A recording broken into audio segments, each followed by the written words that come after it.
trickle in as the evening goes by, but I wanted to honor your time and the time of our guests this evening. So I wanted to get started. And before we get started, again, welcome to our Ecclesia Forum. My name is Asaya Arikaios, one of the folks that help plan and coordinate our forums, and want to welcome you this evening. Thank you guys for being here. Before we get started and before I welcome our first speaker, I wanted to open our time up with a word of prayer. And if you could remove cover and bow our heads with me. Heavenly Father God, thank you for your grace and your love and for this beautiful day. Thank you for the opportunity, God, for us to come together as citizens, free to discuss issues, to meet, to gather together. And pray, God, that you would lead our time. Speak to each and every one of us to guide our evening together. Speak through our speakers. Pray a blessing for them, a blessing for each person here. Pray, God, for our men and women in uniform, near and far, our first responders. God, pray that you would protect them as well. Keep them safe, bring them home. Pray all these things in Jesus' name. Amen. All right. So our first guest, Joe Andujo, spent time in the U.S. Air Force, retired after 23 years of exceptional service. After retirement, got a degree in health care, Bachelor's of Science degree in health administration from the University of Phoenix. Currently, I was speaking to Joe, who runs about 3 businesses right now, and one of which is in health care, doing a brokerage for health insurance. And there's other things that he's involved in as well. Keeps a busy schedule, I'm sure. But wanted to welcome Joe Andujo. Help me welcome Joe.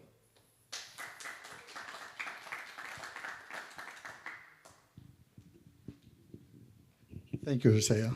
It's a pleasure being here with you all today. Oh, that's really loud, isn't it? So I just want to tell you a story. It's my story, so you understand where I'm coming from. So if you guys will imagine that it's 1976, and I know that some here in the room weren't even born in 1976. Yeah.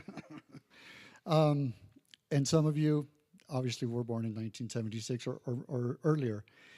But in 1976, a little boy, his parents, and his siblings arrived in Montrose on the western slope from Mexico. And on the first day of school, this little boy is amazed because everybody stands up and faces the front of the room and starts singing a song. Now, first 5 words of the song are, "Oh, say, can you see?" Now, the little boy's name is Jose, but nobody can pronounce it properly, so everybody calls him Jose. So you can see where the confusion comes. Obviously, this little boy learns enough English pretty soon and realizes that the song's not at all about him, but rather it's about the beautiful flag that's so prominently displayed in the front of the classroom. Well, fast forward 10 years, the little boy is now an adult, and out of a deep sense of duty and love for his new country, he enlisted in the United States Air Force, which was a lifelong dream of his. Well, at least since he was 9, and he first arrived here and saw the first commercial. So the boy is in the Air Force, and if you fast forward to 1996, the little boy is now a dad. At his son's school, they no longer sing the national anthem, but at least they're still reciting the Pledge of Allegiance. So you fast forward to 2006, the little boy is now a granddad, and by then the Pledge of Allegiance has become so controversial that it's not being recited in some classrooms anymore. Today, in 2024, you have the U.S. flag is being replaced by the LGBTQ flag, and the Black national anthem has replaced the U.S. national anthem in some sporting events. Excuse me. So, as you can imagine, folks, we don't have, at the rate that we're going, we don't have another 5 or 10 years before we completely lose our country. And if you haven't guessed it already, that little boy, that is me. Having gone through the immigration process, it's just horrible to me what's happening at the southern border. Because, yeah, we're a country where we let 1 million people into this country legally a year. So if you think about it, I've been here for 48 years. In the 48 years that I've been here, at $1 million people per year, that's 48 million people that we've added to the country legally. Okay, I'm all for legal immigration. I think and we're the only country, by the way, that allows that many people to come into our become part of our society. Part of the problem is that now the people that come here illegally, a lot of times, they don't assimilate. And what we need people who will assimilate to the values of our country and want to be productive citizens in our country. Okay, so that's number one. So I'm not a politician. I did run for CD8, U.S. Congress. Unfortunately, I didn't make it. My name didn't make it on the ballot, so my run ended very unceremoniously and very abruptly on March 30th. But that's okay. God has other plans. I don't know what those plans are yet, but I'm a businessman, and I'm very happy where I'm at right now. For about a year, I hardly worked on my business, on my insurance business. I have 3 businesses, but my bread and butter is my insurance business. So now I'm working on my insurance business as well. Again, I should say, again. As a business person, one of the things that is lacking in our government is businessmen and women in government. So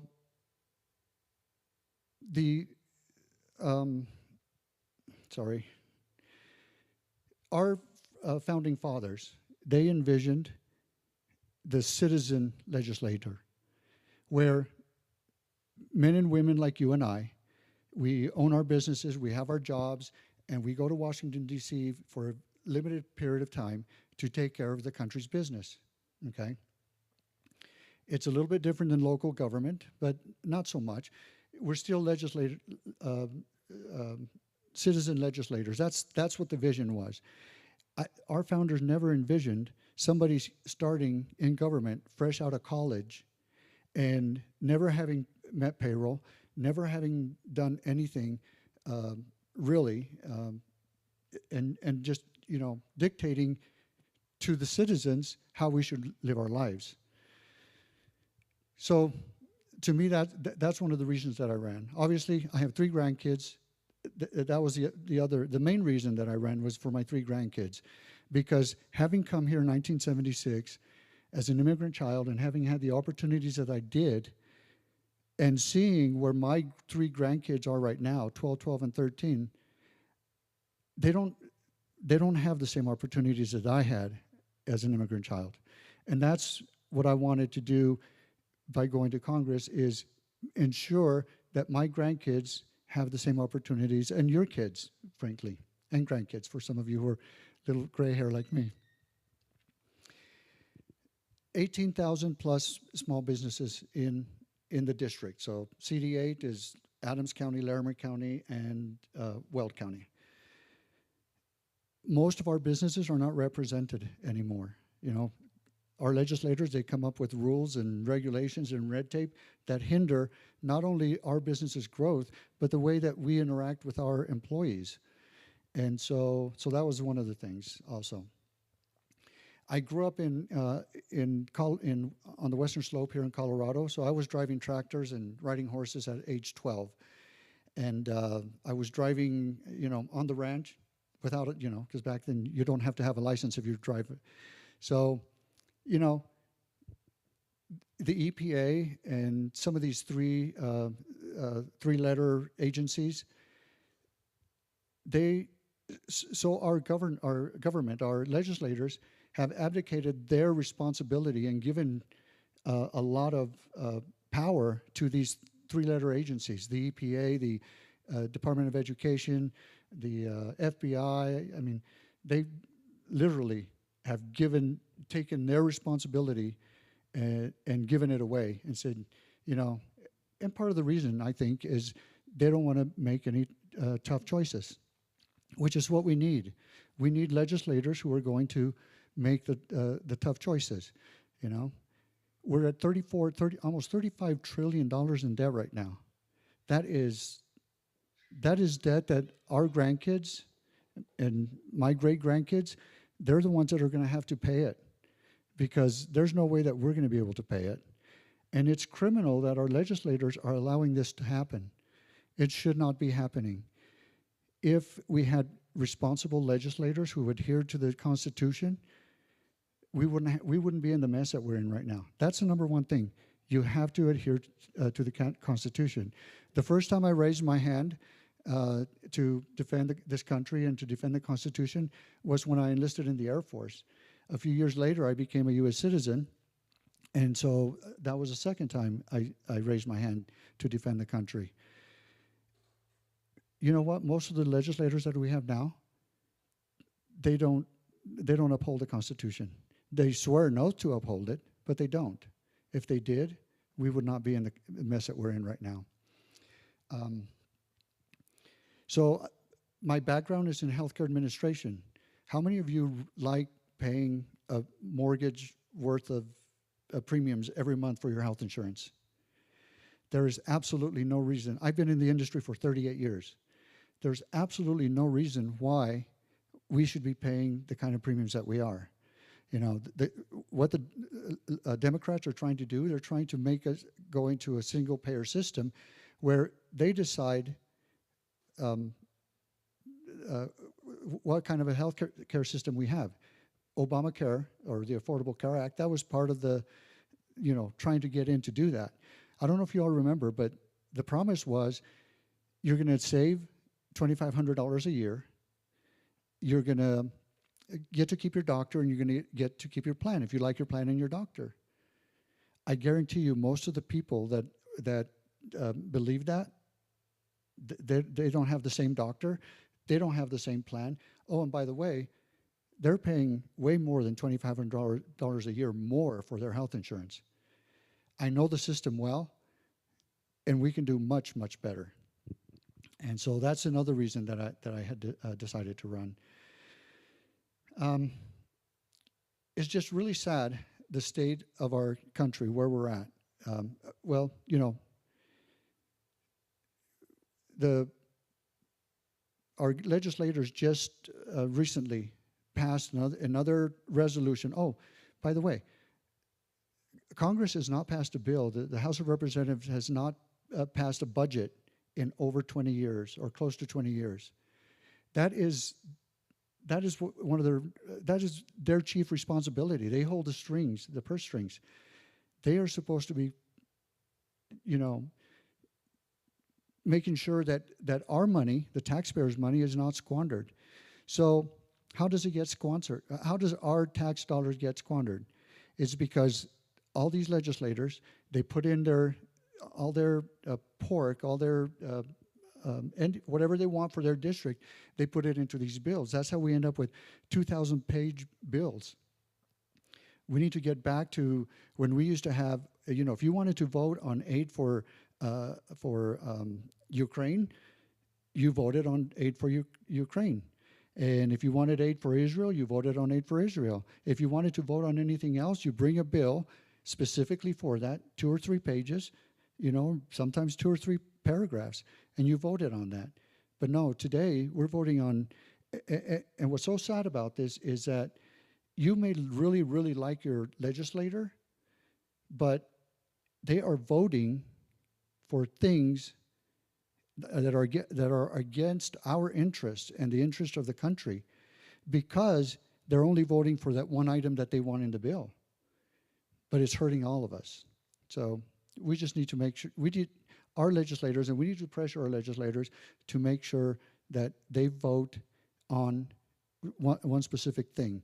And I don't know if that'll ever happen. that's one of the things that I wanted to do if I got to Congress, is make sure that we had single item bills. And so that's basically me. That's why I decided to run. Like I said, I don't know what God has in what plans God has for me in the future.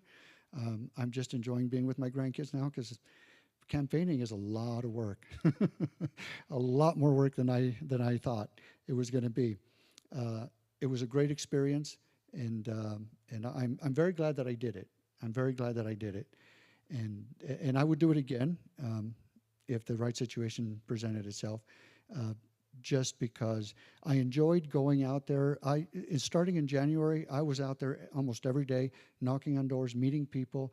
I went from trailer parks all the way to multi-million-dollar neighborhoods, or home neighborhoods, and the people are hungry for people who will lead, people who will stand up for the Constitution, and for people who have principles, which most of our politicians don't have these days.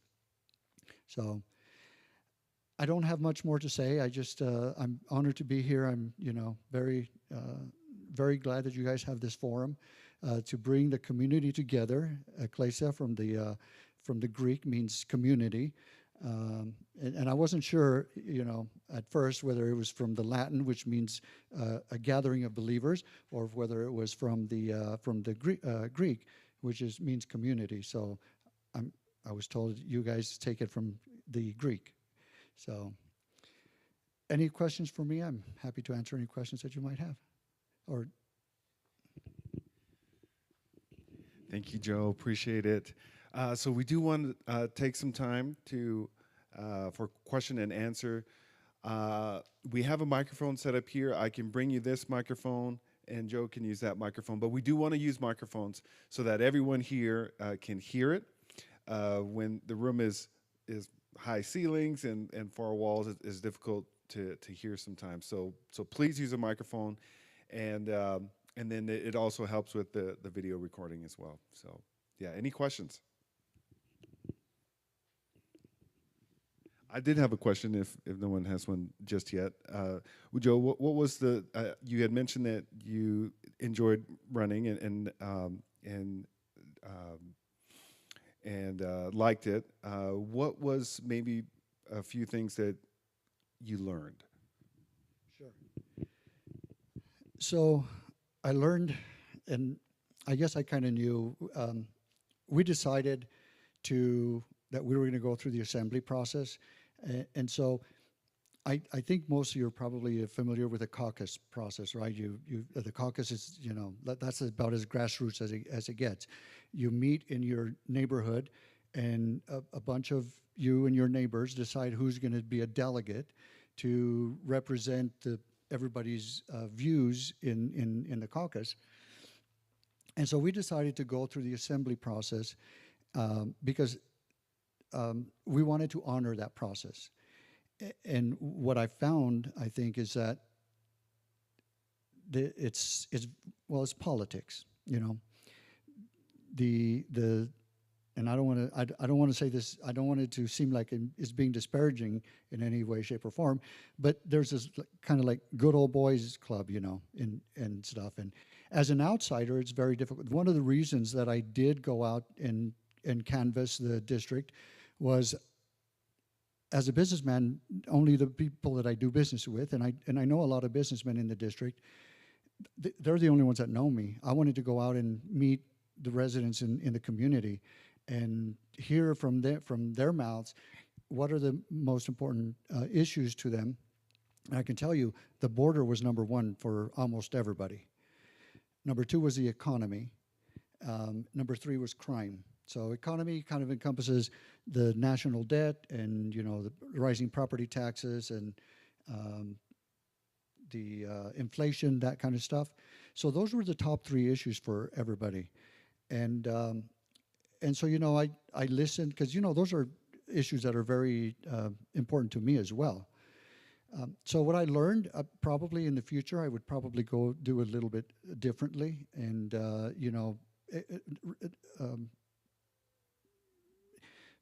make sure that not rely so heavily on the good old boy process, because, and I'm not the other candidate. I'm not saying they're bad or anything. The other two candidates are still in the race. They're great guys.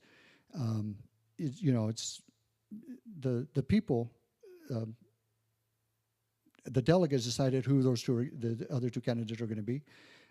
I think it would have benefited us to maybe go a different route and get the people in the district to have a voice as well. So that was the number one thing. I mentioned hard work. Oh my gosh, I have never worked so hard in my life, and I've never been so out of my comfort zone either. It's a tremendous amount of work, and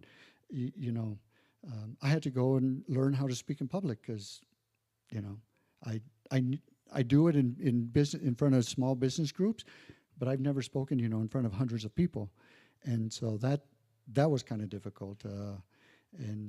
But it was very good. It was a very good process. I learned, even when people are smiling at you and being really nice to you, they might have a knife in the back and they're getting ready to stab you. And maybe I was just really naive about politics, and I'm a very trusting person because, that's just my nature.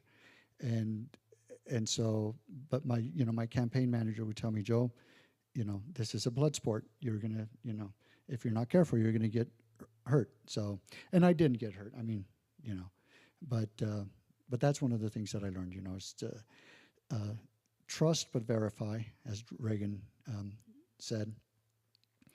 And it was just it was a very good experience. It was very hard to not make it onto the ballot, but it was a good experience overall.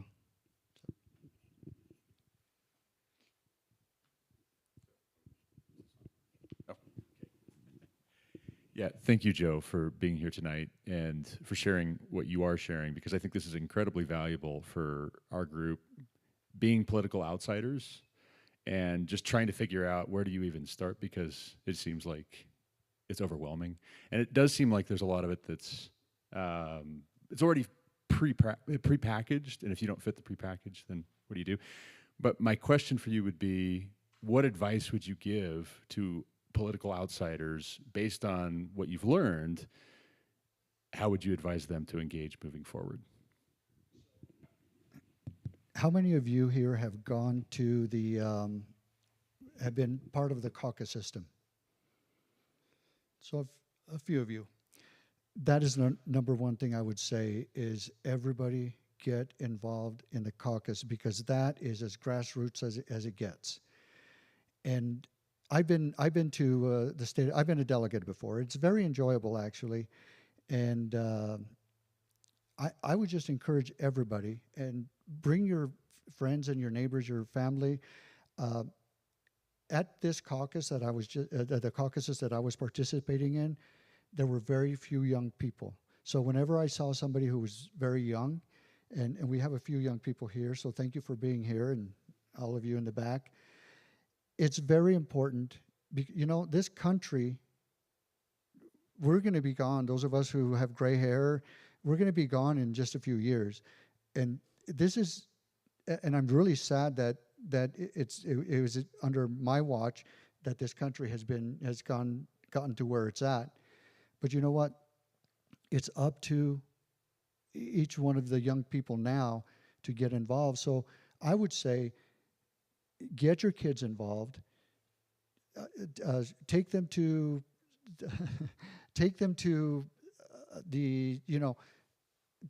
to watch how government runs. Take them to the state capitol so they can see how the Senate and the House how they interact in their chambers. Take them to local school board meetings. Take them to all these places, anywhere where government is being conducted on behalf of the city and the county.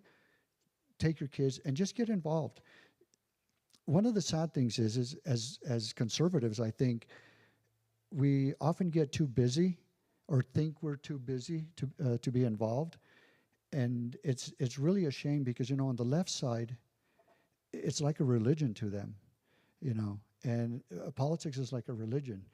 And we need to have a little bit more fire in our belly, because if we don't get involved, we're abdicating our responsibility, and it doesn't just affect us. The crime that's going on right now in the country because of all the illegals that are coming through and all the district attorneys who are letting people off, for serious crimes with no bail.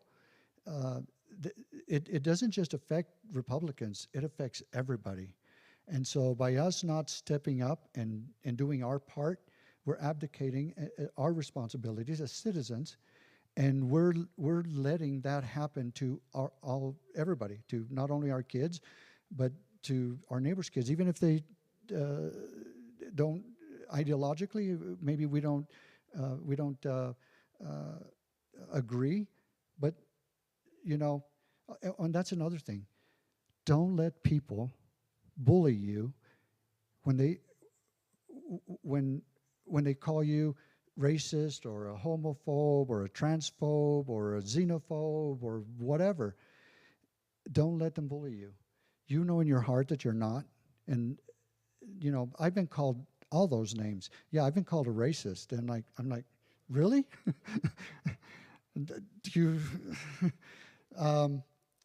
Don't let them bully you. Because when they are losing an argument, they start calling you names. And so when you're winning, because they're going to start calling you names. So don't let them. A lot of us will back down. I don't back down.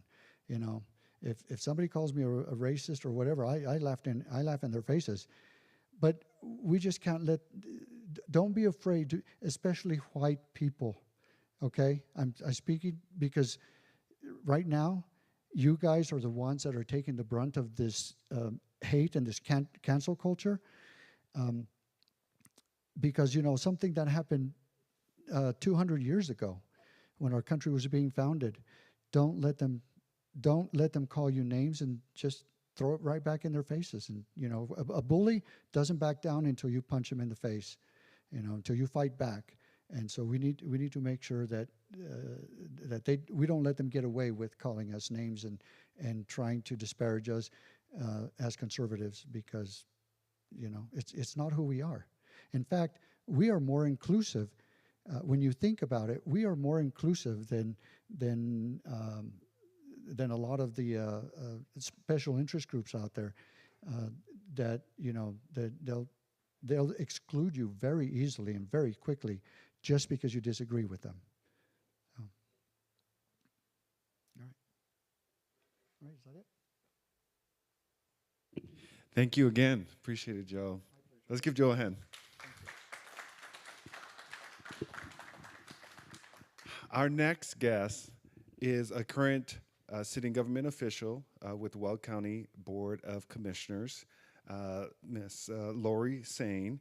I met Lori many, many years ago after she was with the city of Dacono, the city council, and was elected at State House of Representatives, representing House District 63. And since then, after being term limited, moved over to the Weld County Commissioners, where she's serving now, has been a champion for liberty, for the Constitution, has been recognized by many, many good organizations that I have loved and respect, from pro-life to Second Amendment, all across the board. Let's welcome Commissioner Saine.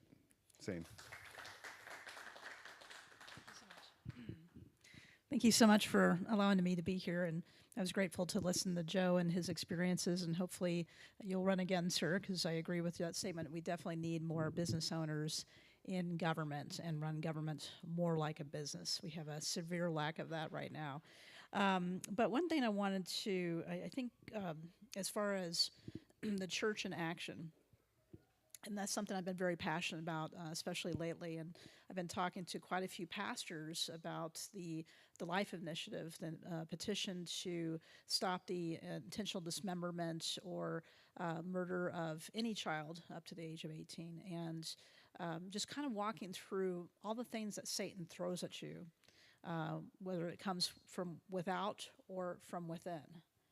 And just giving them my experience as a state legislator running those bills like the Life at Conception Act and bills trying to stop, basically the gender. We're basically a destination location for abortion. We have been for a long time, but in particular, people come here to kill baby girls, and they even turned that bill down. So gender selection. Bills like that have failed in the Colorado legislature, as well as the Life at Conception Act, and allowing patients to see their own medical history like a sonogram. They don't like that because once a woman sees a picture of a baby and not a clump of cells, overwhelmingly they change their mind. So science is opening up that world that we haven't seen before, and it's a huge blessing.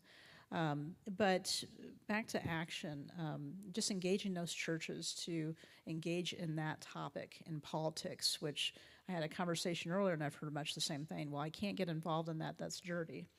Well, we're supposed to go eat with sinners and share that gospel. There's a couple of verses I want to quote real quick that I think people may take out of context or attach a different meaning.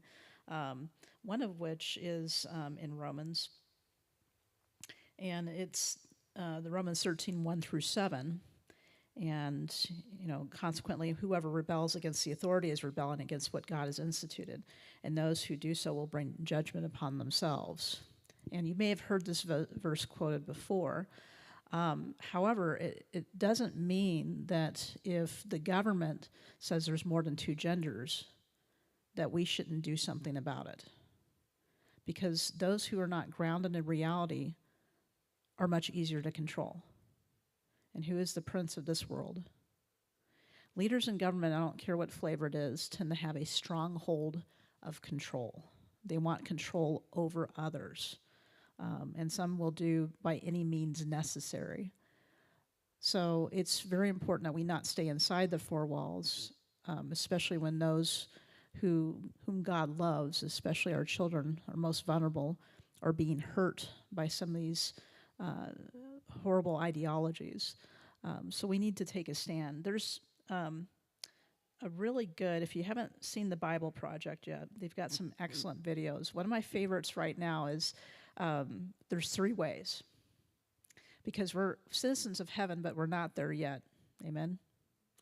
Looking forward to that. But in the meantime, it says the way of the exile is really presented with, there's 2 ways. You could, some Israelites chose to resist Babylon by revolting or withdrawing. And some adopted the Babylonian way of life and accepted the gods as their own. But there's a 3rd way that Jeremiah says that, instead settle in, build houses, plant gardens, grow families, and most surprisingly seek the well-being of Babylon and pray to the Lord on its behalf, which is an action item.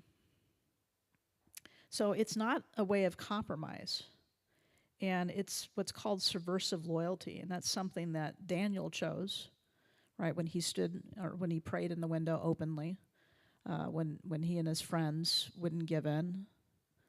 That's subversion in a way that honors the Lord, and that the Lord is ultimately the ultimate judge and lawgiver. And we need to learn how to have that subversive loyalty again. So when we answer for ourselves when we are attacked, which happens often in politics, right, we need to answer with a kind word, but continue to be subversive in those things that aren't aligning with the Lord's laws.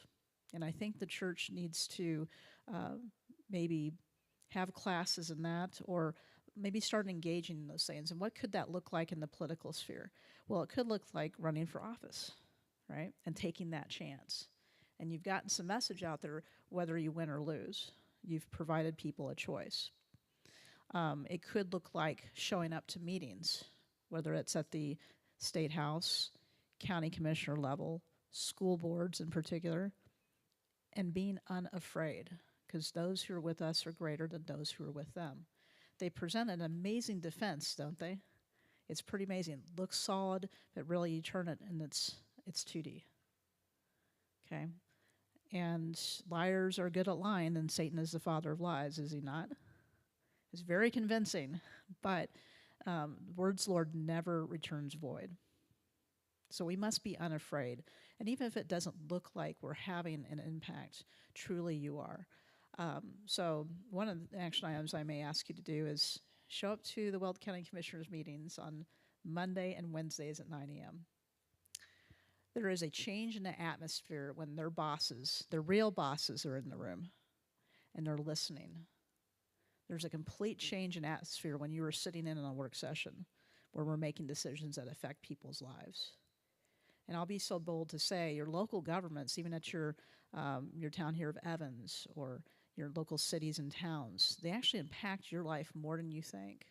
And it could be more impactful than even some of the actions coming from the state legislature or even the federal government, because they have more power over you in this jurisdiction to raise taxes and do other things that impact the way you do business or the way you raise your family. So by getting involved, that could mean many different things, like volunteering for a campaign or just spreading the truth, which is really important. There's several ways you can look for the truth. One of those, Isaiah just mentioned, which is you can go on various different truth teller sites, one of which is Republican Liberty Caucus. There's a federal one as well as a Colorado edition of this, where they actually go through bills and they rate legislators on how they vote. Well, how is their scorecard? A lot of people during a primary will say, I'm pro-life, I'm pro-gun, I'm pro this, less tax, da-da-da. And they vote exactly the opposite way. But they're very likable, right? Generally, politicians don't get in because they're disagreeable and not very good with words, right? But you need to back those words up with some of these scorecards. So that's the way you trust a politician, is by how they vote. And if you think about it, that is how they enact policy. That is the only way they enact policy, really, or should. So I would encourage you, when you're looking up candidates, what statements did they sign? If they're a new candidate, have they signed the Rocky Mountain Gun Owners Pledge? Have they signed the Right to Life Pledge? Have they signed the Tabor Pledge? So there's ways you can look to say, hey, at least they're committing up front, I'm going to do this. And a lot of times they do follow through on those things because they put their name on the dotted line and it's public. So there's ways that you can look. But there's also ways you can look as you're going through, even your town councils. You can look at minutes and agendas. How did they vote on that issue for more taxes? Or just more government, or other things that grow government at taxpayer expense or business expense.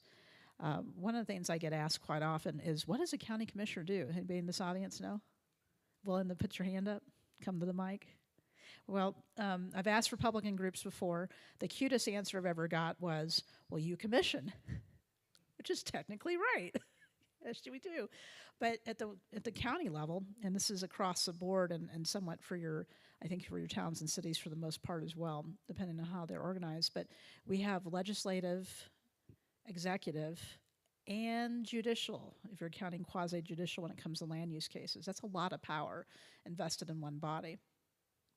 So there's a lot that can be done, even in the planning arena, where you live next to something, or even a road down from something, where you're having a body make those decisions for you, and that can impact how you live, how you do business, and other things. So it's actually very important to have people looking in on what we're doing and being a part of that process and telling us, this is how we would like you to govern us.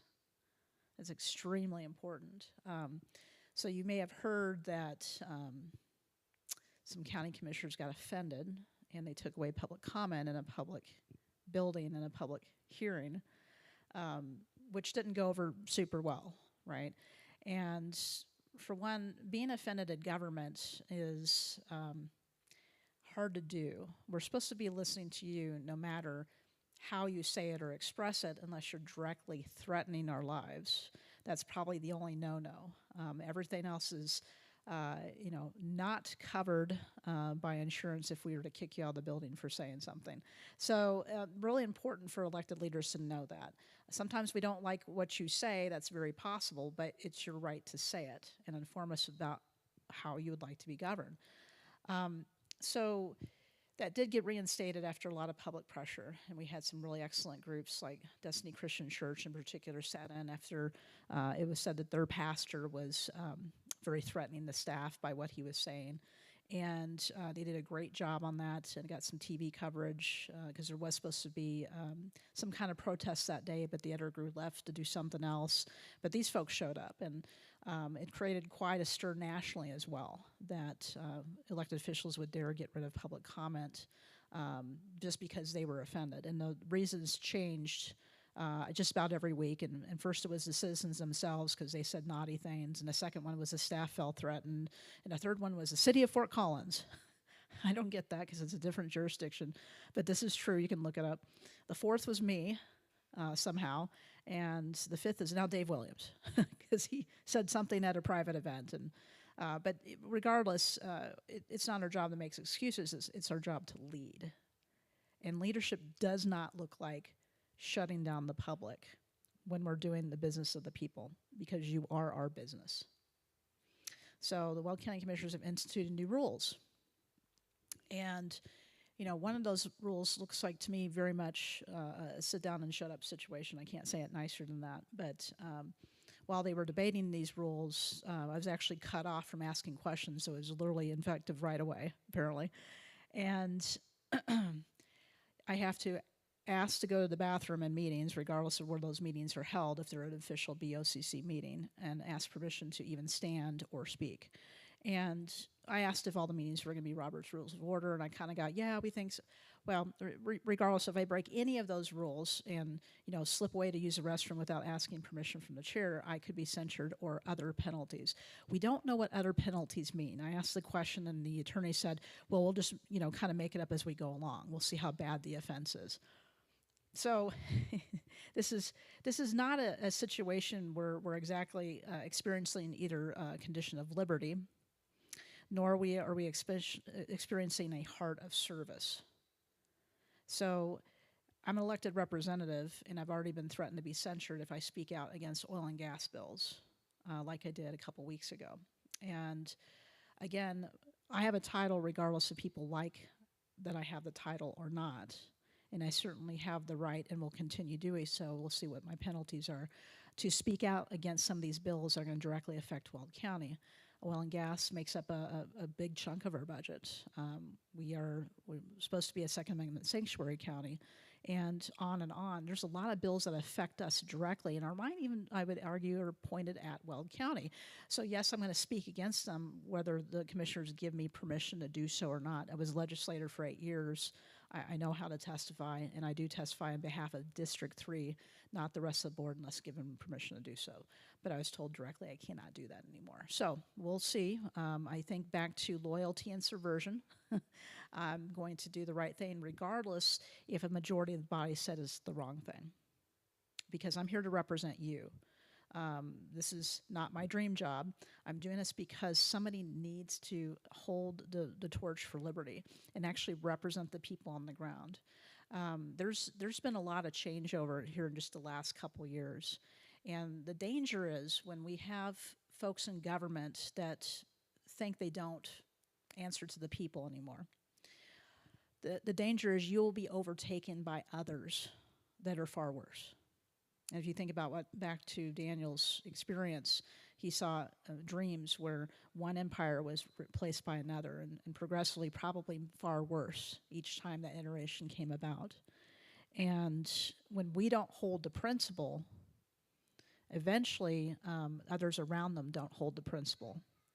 And it becomes a self-inflicting wound that continues forward with others picking up that same culture from the top bottom, because culture usually is top to bottom. Even if you're looking at business, the type of leadership that's there infects everyone else, and I see that happening right now.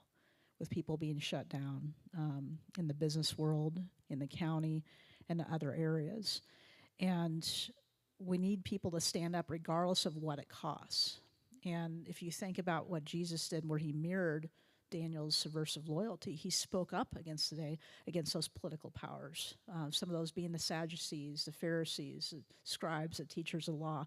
I might be missing one, but they all gained together to do the ultimate sit down and shut up, which is to kill somebody on the cross. And of course, God used that for victory, and an amazing victory. And we can have joy in that no matter what our circumstances are, because we're already conquerors in Christ. Amen? Yes, right. So that's where our joy is, no matter what is being thrown at us, what is being said about us. And when truth is no longer a value in the building, it seeps everywhere. It might take some time. There's some great department heads, great departments, but eventually those will be changed over. I've seen 7 directors who were either terminated or were told you need to go somewhere else. 4 of those men, 2 of them I knew really well for 10 years. And it was accusations, not necessarily how they did their job performance. And 2 others that were also very excellent and were replaced with some folks that, hopefully most of them performed very, very well. But I can see the changeover in culture already happening across the board. And eventually that's going to become a more tyrannical government just based on the actions of the other 4. So we have some danger going on that we as citizens need to get involved and speak up and say, no, this is how we want to be governed. And they need to be, what did they say? You fear the government, that's tyranny, but a government fears you, that's liberty. That's very true. So it means we need to show up. And even when you think it's boring, sometimes it really isn't. They've also taken away my right to record surroundings, even though that's not state law. You can do that in Colorado. But if I do it, I'm going to get censured or other penalties. So I'm asking citizens if they wouldn't mind showing up and shadowing me for these meetings and taking recordings. I've already had a couple citizens do that. It's made a huge difference already, because now people can see for themselves what's going on, the body language, the other things that are going on. And utterly, it's when you're in an area where people can say, well, 2 employees can get together and say X, even though there's evidence that didn't happen. Or you have people saying, well, I never said that. And then you have a recording sometimes from the public sphere and say, here's what you did say. It's really important to do. And so if anybody would like to do that, please let me know. People are taking shifts because it really just is that bad. People need to see how they're being governed and what the attitude is of the folks on the dais. It's hard enough being in a sphere where you have to be that guarded all the time. It shouldn't be that way. We vote together 97% of the time. That should be a win. It's that 3% of the vote that apparently is insufferable. And I was told, and this is on recording and video, that I don't actually represent my district, that the commissioner from district represents my district as much as I do. I would hold that's not true, because my district doesn't like more taxes. And that's one of the reasons cited, because I voted against more taxes, that I can't be in briefings and other meetings. And they're literally barring me from doing my job at some of these meetings. So it's very unfortunate. Again, I don't agree with silencing public opinion. That was decided in a back room and not in a public work session to take away public comment. That's another where we differ. And there's many other things, but for the most part, we should be able to agree to disagree. That would be the civil way to do it. I'm going to vote this way, and I shouldn't be punished or retaliated against for voting for less taxes. So it's an interesting place I find myself, coming from the state legislature, where you would think it's much more oppressive, but it's interesting where people can agree to disagree there, and they don't usually have sanctions against them, although that culture may be changing too, from what I understand from Representative Bottoms. That some representatives, I've watched Brandy Bradley today get kicked off the podium for bringing up the fact that Democrats voted against her amendment for school safety. they didn't like hearing that, so they took a very long recess from which she was not able to talk further by the speaker. So maybe some of that's infiltrating the state house as well. I probably wouldn't recognize, some of the culture that was there versus my time there, but we're rapidly entering the stage of Babylon. Wouldn't you agree? I mean, our country was founded by people who believed in God. They wrote it into our operator's manual. They wrote it into the DOI and the Constitution. And, this is an American experiment where we are called to govern ourselves. But if we will not govern, which means showing up, speaking your mind, speaking out, then we will be ruled by people who may not have our best interests in mind or our values that built America. So it's my call to action for members in the church and the community to get involved. It really makes a huge difference. One person can make a huge difference just in speaking out on the microphone. And I've seen people just skitter backwards and go, oh, we're not going to do that. And, you speaking is even more powerful than me speaking. Because, again, they're your boss. They don't know how many of you are there, but they know you're mad, right? And that might lead to a different outcome in an upcoming election. So with that, I'm your district commissioner for District 3, Lori Saine. I might be censured for that too because I'm a non-official BOCC meeting. But I am running for the large position because I felt we needed better leadership than what we have there now. And again, I really appreciate this time.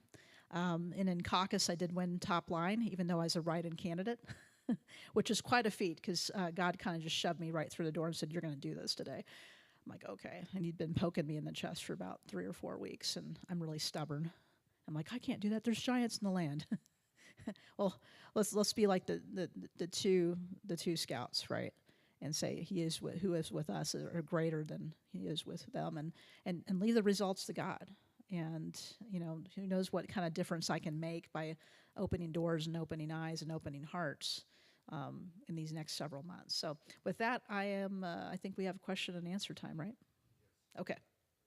Yeah. And if that mic doesn't work, I'll whip it around.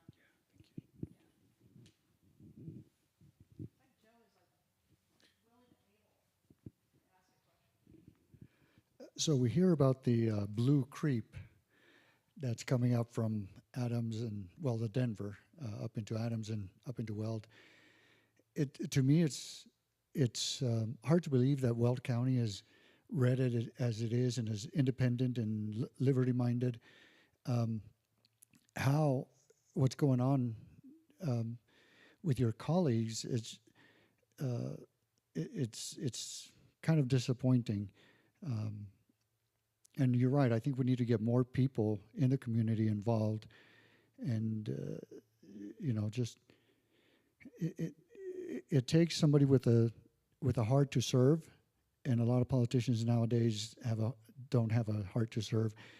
So, in your opinion, how can we stop the red or the blue creep coming into Weld County?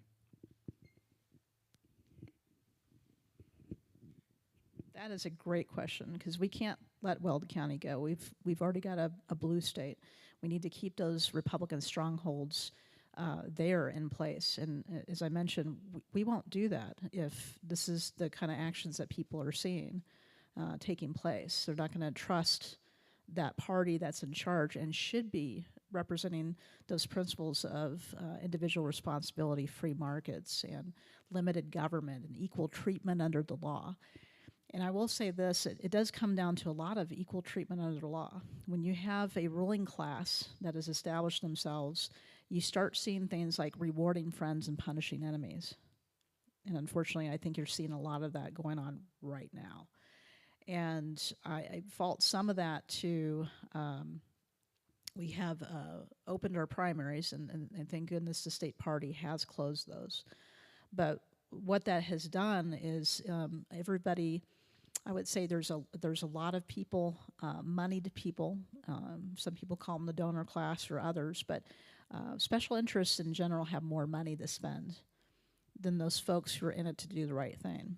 And they can outspend you in various ways across the political spectrum and say this candidate's too extreme, they're a bad person, and a lot of times just outright lies, which happened to me in the campaign for CD8 last time.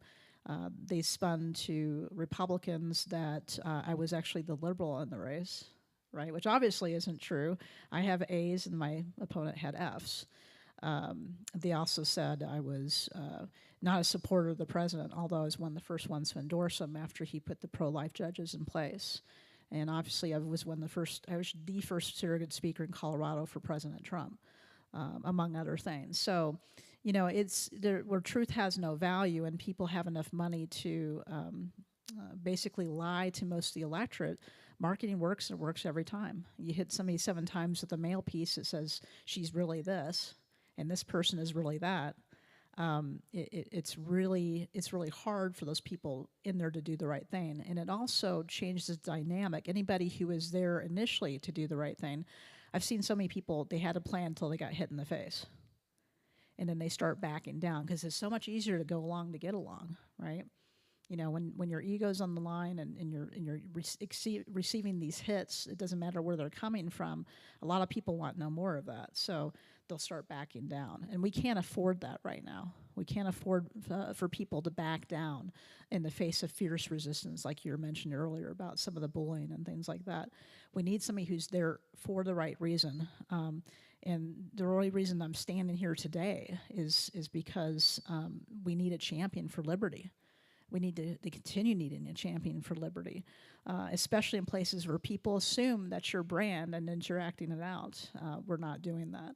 So back to answering the question, though, closing the primaries and putting it back to where we, the people in the Republican Party, can associate with our own party and pick our own leadership, I believe is also constitutional, honoring the Constitution.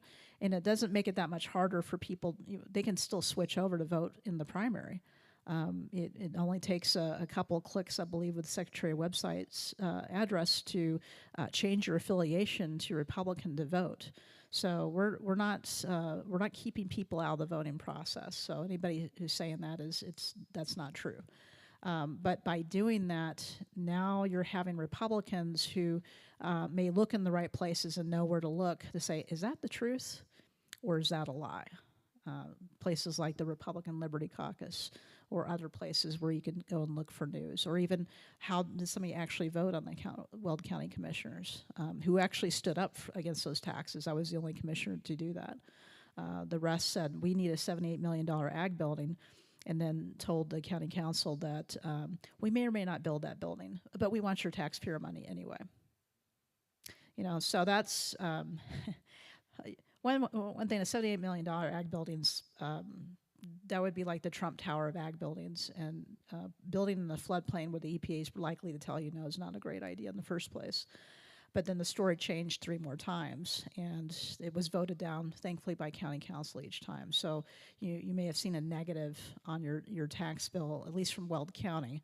But that was hard fought for, and I paid for it. You know, they took away my committees, they took away other things for how I voted. And again,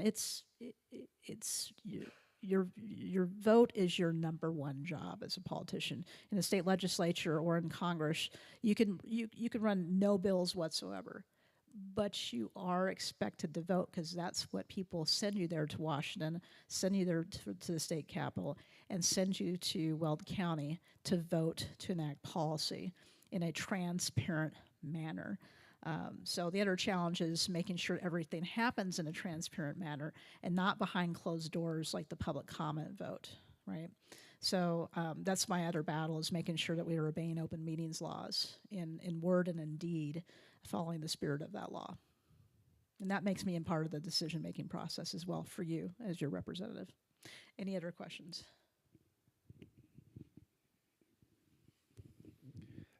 You had mentioned wanting to get leadership and specifically pastors involved, and we would agree here as well.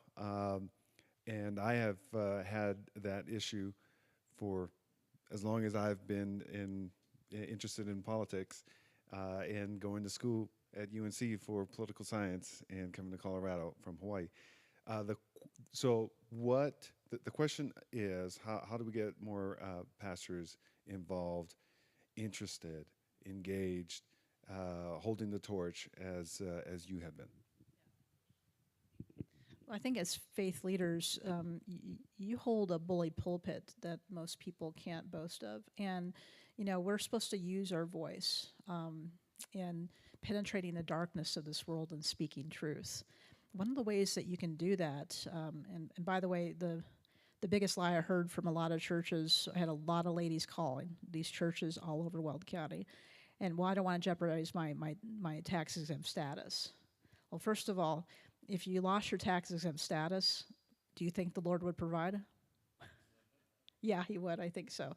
But no, it will not exempt it. So one of the things that you can do, I've seen other communities do this, especially in Larimer County, has been very strong, but having vote your values, right? And just where do candidates stand on life? Where do they stand on the Constitution? Where do they stand on, there being, you were created male and female.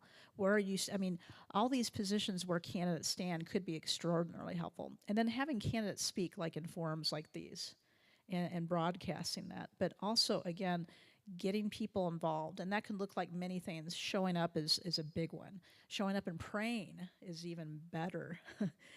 That works wonders. But it could look like actually getting into a campaign for a candidate that shares your values and is going to make a difference. There are many ways. Show up at the caucus and voting in God-fearing candidates. That's another way to do this.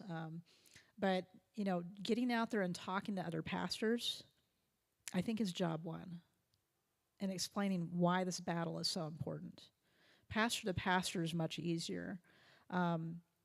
Some of the pastors I talked to who did submit the petition to their congregation, I wouldn't say they were hesitant, but they had a lot of questions. And one pastor even said, well, I'll go ahead and make an announcement that the petition's back there with my wife in the back of the church. And they wrapped around the building to sign it.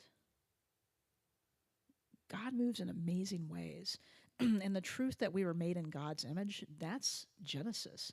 And anything other than that is attack on the very foundation of the Bible itself. In the beginning, God created us in his image, male and female. And those are the most vulnerable, the least of these. It is a foundational truth that all human life is valuable to God. And he knows who we need when we need them. And we're killing off generations. And it's basically a sacrifice to convenience, an altar of Molech. And these women are hurt by this. And some of the stories where people have come forward and said, I need healing from this, because these women know, right? Deep down, the heart is treacherous, and we can spin a million things to justify our actions, but they all know, and they are hurting, and the men are hurting, and the church looks a lot like the world when it comes to divorce and when it comes to abortion. 50% of the women in the church have had an abortion, and 50% of the women in general population is about the same, which means 50% of the men have experienced that pain. And so getting that message out there about a fundamental truth in a way that women can accept and understand, having no speakers come forward to do a sermon on life, could be life-changing. And yes, you'll have some people leave your congregation, but it's worth it. It is 100% worth it. The other pro-life movement I'm working on, so the only board I was left, which is really solely DO, right? The Weld Faith Partnership, which is working on getting the church wrapped around foster families. And everybody in the church can do something. In the service that we can provide these foster parents, the average breakup of that endeavor is usually about 12 to 18 months, where the foster parent's like, this is too much, I can't do it anymore. They are literally alone because some of these kids are so traumatized, and some of the behaviors that they have, their friends don't want to be near them, their family doesn't want to be near them. It is very difficult when kids are that traumatized, when they start acting out and spending that time that they need. You could do laundry for a family. You can mow their lawn. You can help them go shopping. You can make one meal a week. You can provide a respite night so the husband and wife could actually be husband and wife for a little while. And these churches, we've had 10 sign up, and they're kind of getting their legs underneath them. And being foster friendly means just delivering a sermon at church about why we need to come around these kids. And if you can swim upstream from the problem, most homeless kids or most foster kids, when they age out, become homeless. They don't. They're part of the sex trafficking rings. I mean, the catastrophic failures of not having a stable home for their entire childhood is devastating. And if you can swim upstream to the problem, to the brokenness where it's messy, and you can come around those families, you are injecting Christ not only for that child, the foster family, and the birth family. Because the whole goal of Weld County is to reunite the family if possible. So that's another one that if you want to get engaged where broken this is and really make a huge cultural difference, when don't have enough foster families. Not everybody is called to be a foster family, but that is a severe need in Weld County.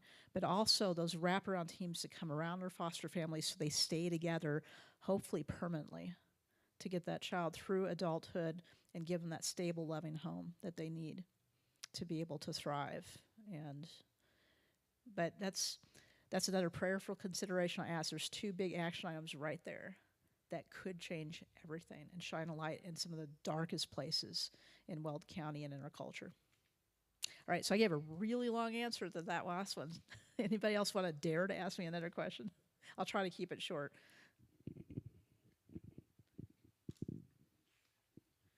Well, thank you, Lori, for being with us tonight.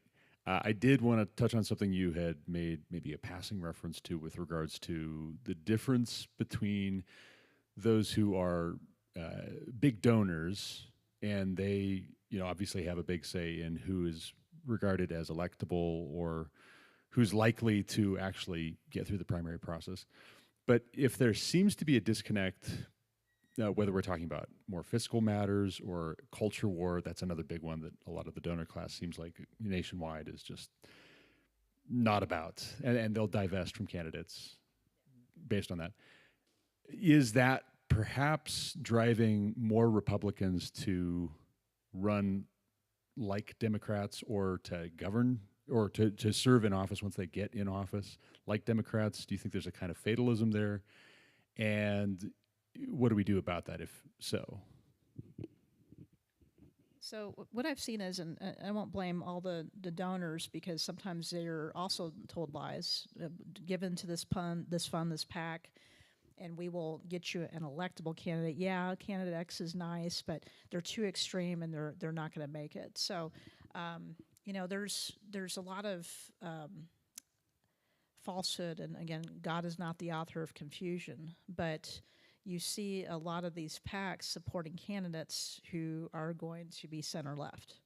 And so you get enough mass force of center-left candidates, as you'll notice by some of the scorecards, everybody's now going to the left, and the Democrats have become even more extreme. I had one state senator approach me and said, your people need to fight. I can't even blame you anymore for, trying to kill provisions in my bill because you won't fight. That's really telling. And we do have some really good fighters down there. There's about a handful of them, 4 or 5, that I always see at the podium over and over. And sometimes others, when it comes to a very clear choice bill that obviously would, like the gun bills and things like that. But for the most part, I'm not seeing others come up and fight, and that's a little bit disappointing on a regular basis. So we need to make sure that we have fighters in there, no matter where they're at. And when you have those influences that are behind the scenes, it makes it difficult for us as people to go, why are they acting like that? So you have to see what is their influence and who are they more afraid of? These folks over here, a handful of folks, or you, the people. And if they're not seeing you show up, if they're not seeing you writing emails or making phone calls or having rallies or doing any of those things to say, no, this is how we want to be governed, politicians will usually go the path of least resistance almost every time. And, you know, I could have voted with everyone else and not had a primary, but I can't do that. That's not what I ran for. That's not what that's not what I told people I would do. And it's completely counter to everything I fought for 8 years in the state legislature. I can't, in a good conscience, vote for something that's not right. And I've been asked to do that several times. And again, been punished for the votes I have taken. That's not right. And we need to flip those seats around. That's why I'm running for at-large. I've got a nice, wonderful woman. She almost beat me in the first primary. But she'll vote a lot like me. She just didn't know me at that time, but Lynette Pepler, Kilpatrick Pepler, is running for District 3. So if we can get enough people to flip over the board, that can provide the change that we're really looking for, people who are there to serve the people.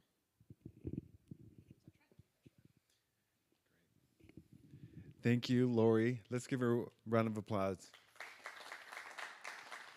Thank you so much. With that concludes our evening. Thank you all for being here. We will be back in May. We're looking at the third Sunday evening of May, which I believe is the 19th, because Mother's Day is on the second Sunday of the month. So we're planning on meeting the third Sunday evening of May, and would love each and every one of you to join us. We are online. Ecclesia Forum is online. We have some business cards around that has our link. You have some for folks. We'll get that out to everybody. But follow us on Instagram, follow us on Facebook. We have our events posted there, some messaging on that.